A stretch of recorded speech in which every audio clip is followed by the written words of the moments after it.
कल न्यूमेरिकल्स करेंगे और परसों रिवीजन। देखिए, जब आप सिर्फ एक हिस्सा उठाते हैं तो ये कितना आसान लगने लगता है। ठीक है, सोच तो बदल ली, लेकिन इस सोच को असलियत में कैसे बदलें बिना किसी कॉम्प्लिकेटेड टाइम टेबल के? इसे अमल में कैसे लाएं? तो ये है 3 स्लॉट सिस्टम। बहुत सिंपल है। यहाँ घंटों तक बैठे रहना जरूरी नहीं है। जरूरी है कि कम समय में पूरी ईमानदारी से और ध्यान लगाकर कोशिश की जाए। अगर दिन में ये 3 स्लॉट्स भी ईमानदारी से पूरे हो गए तो यकीन मानिए, सिलेबस का पहाड़ धीरे धीरे छोटा लगने लगेगा। और पता है सबसे अच्छी बात क्या है? अगर किसी दिन सिर्फ 2 स्लॉट भी पूरे होते ना, तो भी वो एक जीत है। ये सिस्टम फ्लेक्सिबिलिटी और क्लैरिटी के लिए बना है। याद रखिए, प्रोग्रेस ही सब कुछ है, परफेक्शन नहीं। अच्छा, हमने स्ट्रैटेजी की बात तो कर ली, पर एक सवाल अभी भी है कि शुरू करने से ठीक पहले हमारा दिमाग एकदम फ्रीज क्यों हो जाता है? चलिए, अब इस रुकावट की जड़ तक चलते हैं, इसके इमोशनल कारण को समझते हैं। सच तो ये है कि ये जो मेंटल ब्लॉक है ना, ये एक तरह का डिफेंस मैकेनिज्म है।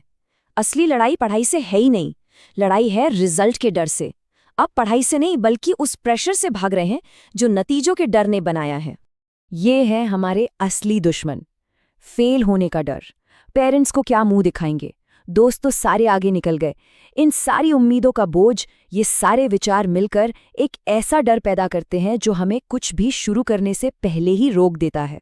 तो इस दिमागी फ्रीज को तोड़ने का एक बहुत ही सिंपल लेकिन उतना ही पावरफुल टूल है द 10 मिनट रूल। खुद से बस एक वादा करना है, मैं सिर्फ 10 मिनट के लिए बैठूंगा और शुरू करूंगा। कुछ खत्म करने का कोई प्रेशर नहीं, लक्ष्य पढ़ना है ही नहीं, लक्ष्य सिर्फ और सिर्फ शुरू करना है बस। और यही इस नियम की खूबसूरती है।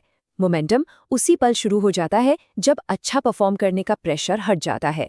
और अक्सर होता यह है कि 10 मिनट के बाद दिमाग धीरे धीरे खुल जाता है और जो काम अभी अभी पहाड़ जैसा लग रहा था वो मुमकिन लगने लगता है। चलिए, अब एक और एडवांस स्ट्रैटेजी पर चलते हैं।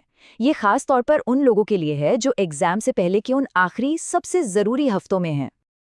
देखिए, आखिरी समय में 100% सिलेबस पूरा करने का प्रेशर अक्सर उल्टा पड़ जाता है। असली मास्टरी और कॉन्फिडेंस उस 80% को मजबूत करने से आता है जिसे आप पहले से जानते हैं।